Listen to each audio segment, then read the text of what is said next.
Everyone, I am Sneha, co-founder of Web3 Compass, and welcome to Build with Stylus, a developer-focused series to help students and builders start building on Arbitrum using languages that they already know with the help of Stylus. Stylus lets you write smart contracts in familiar languages like Rust, C++, Go, and more, making it super easy, faster, and more efficient to bring your ideas on chain. Each episode in this series is hands-on and practical, while we guide you step by step from setup to deployment to help you launch the first dApp using Stylus. This series is brought to you by Namaste Arbitrum, a young initiative growing the builder Arbitrum ecosystem in India through education, content, and real-world projects, with Web3 Compass is technical partners. And for Web3 Compass, you can head to our website, you can go to our YouTube channel. We're just a platform for builders, by builders, teaching everything about Web3 and AI with the help of curated campaigns. So you will see a lot more of us. Let's get started. So we are going to learn about what is Stylus and then take you through all of the languages, what are they trying to implement, like the Arbitrum ecosystem in general, and then eventually build dApps. We'll be focusing on Rust a lot, but we'll also talk about C++ and Go in the upcoming videos. So let's start at the beginning, not the whole 2008 financial crisis white paper beginning, but the late 2000s beginning when Ethereum's brilliance started to act against its limits. See, Ethereum was and still is a groundbreaking idea, a decentralized world, a computer, a programmable blockchain where anyone could write code and run it without permission. But here's the catch. As more and more people actually started doing that, writing code, deploying dApps, minting NFTs, and spinning up DAOs, and occasionally getting those DAOs hacked so badly that the entire chain had to fork just to move on. Ethereum started to feel the pressure. Transactions slowed down, fees skyrocketed. It got to the point where something as basic as casting a DAO vote or minting a token felt like you're being punished for participating. Unless you were like a crypto whale, tossing around 5-figure amounts, the whole experience really sucked. And this wasn't a user problem. It was a developer problem too, because if it costs $50 just to test a contract, or your users have to pay $20 in gas just to interact with your dApp, good luck growing a product, let alone a community. So the ecosystem started looking for answers. And the answer, or at least a big part of it, came in the form of layer 2s. They were chains built on top of Ethereum, designed to take the load off the main network and handle transactions more efficiently. Among all the L2s that popped up, one project started getting noticed fast, and that was Arbitrum. Arbitrum is what's known as an optimistic rollup, which sounds complicated, but the basic idea is pretty clear. Ethereum is powerful, but it is slow and expensive because every single transaction has to be processed and verified by every node on the network. That's part of what makes it secure, but also makes it kind of a nightmare when traffic spikes. Now imagine if we could take a bunch of those transactions, bundle them up into one big batch, and just send a summary of that batch to Ethereum. That's what rollups do. They roll up a bunch of activity happening off-chain and post a compressed version of it on-chain that saves a ton of space and makes everything faster and cheaper. But here's the twist. Arbitrum is an optimistic rollup, which means by default, it assumes that all the transactions in the batch are valid. It doesn't double check everything immediately, assumes that all of it is valid. Instead, it gives community a window of time to dispute anything suspicious. If someone spots something wrong, say a fraudulent transaction, they can submit proof and the system corrects it. If no one objects, the batch is accepted as valid. So in short, Arbitrum handles the heavy lifting off-chain, posts the results to Ethereum and relies on a trust but verify model to keep things honest. The result?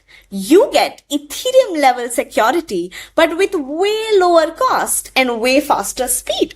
And that's the foundation Arbitrum is built on.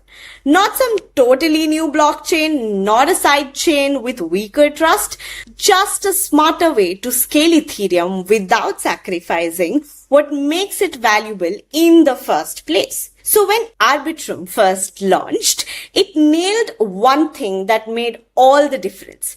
EVM compatibility. That was a big deal because if you were already building on Ethereum, writing contracts in Solidity, using tools like Hardhat or Remix, you didn't have to change a thing. You can deploy your dApp on Arbitrum just like you would on mainnet. And suddenly everything was faster and cheaper. No new languages, no weird tooling, no steep learning curve. That made adoption frictionless.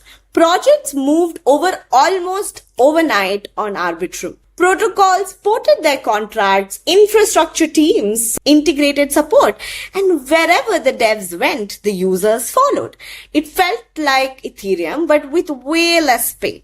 Now, what happened over time was something became obvious. Even with Arbitrum made Ethereum faster, it was still stuck with one big limitation. The EVM itself. See, the EVM, which is Ethereum Virtual Machine, is what actually runs smart contracts under the hood. It's like Ethereum's operating system. And it was designed to be simple and secure, which is great. But it's also kind of outdated. It's slow. It's limited. It only supports a narrow set of data types.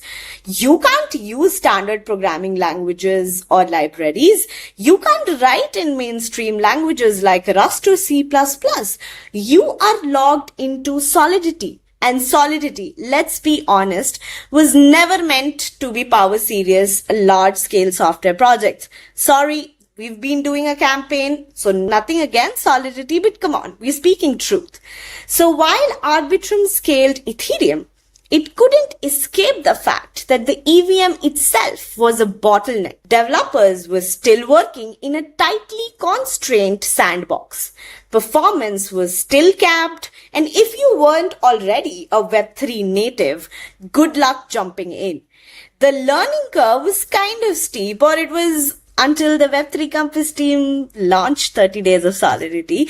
Okay, no more promotions. But that's a story for another time.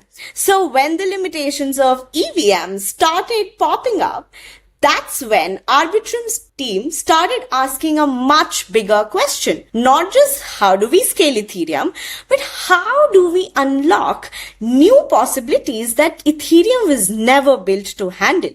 How do we take the best parts of Ethereum, its security, decentralization, and battle-tested dev community, and leave behind the limitations that are slowing it down? And that's what led to the launch of one of the biggest upgrades in Arbitrum's history, Arbitrum Nitro. Launched in 2022, now Nitro wasn't just a patch or a speed boost. Nitro was a complete rebuild, a full-on reimagining of how Arbitrum works internally. You could think of the original Arbitrum as a prototype. Now, it was proved that optimistic rollups worked. It proved devs would come. But under the hood, it was still kind of rigid. Custom built and tightly coupled to EVM with not a lot of room to grow. So Nitro changed all of that. The core of its upgrade was that Arbitrum moved its entire execution layer over to WebAssembly or WASM. And let's pause for a second here, because if you're not deep into system engineering or browser tech, WebAssembly might sound fancy. But WASM is a kind of a big deal. It's a low-level, lightning-fast execution format designed to run code safely and efficiently across different platforms. It is what lets game, image processors, or 3D engines run inside your browser. It's a battle-tested, massively optimized, and most important, it's language agnostic. Meaning, if you write code in C++, or Rust, or Go, assembly script, even Python in some cases, you can compile it to WASM and it would still run. How cool is that? So, what happens when you rebuild a blockchain rollup on WASM? First, everything gets faster. WASM is designed for performance, so transactions can be executed more quickly, efficiently, with less overhead. Nitro dramatically reduced gas fees and latency for developers. And users alike, you didn't know it was there, it just felt better. But here's the most interesting part. WASM made Arbitrum modular. Before Nitro, Arbitrum was logged into EVM. Solidity in, solidity out. But with WASM at the core, it became a general purpose execution engine. That meant Arbitrum could still support EVM and solidity, no disruptions here, but now it had the flexibility to support other languages and other execution environments. It was no longer boxed in by Ethereum's original design decisions. And yet, from the outside, everything still felt the same. Solidity contracts still worked exactly as before. Devs didn't need to rewrite anything. Wow, what a relief. There was no painful migration, but under the hood, Nitro had turned Arbitrum into something entirely new. A future-ready platform that could scale Ethereum's present while quietly preparing for something much bigger.